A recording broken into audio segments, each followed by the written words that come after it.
Hi, and welcome. My name is Sylvia Russell, and I'm here today to help you fix your frizzy hair. Now, if you have thick, frizzy hair, let's talk about what you can do. One of the things you should always do is shampoo and condition with a really good moisturizing shampoo. But listen, that doesn't always work.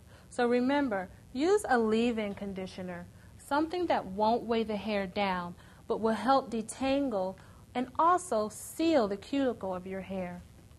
Also, when you blow dry it, don't just blow it and use a brush and open up that cuticle back again. Get a blow dryer and put a nozzle on the top.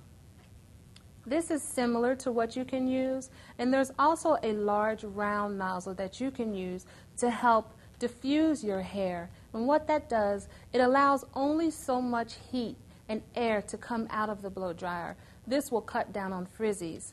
Also, use a pomade, a mousse, a silkening agent, something that can help attach itself to your hair and control those frizzies. Last but not least, if you're going to flat iron, make sure to protect the hair with a silkening shine spray or a silk that you can actually use and leave in the hair. These things will be very helpful to helping you to control frizz. My name is Sylvia, and this is how you control frizz.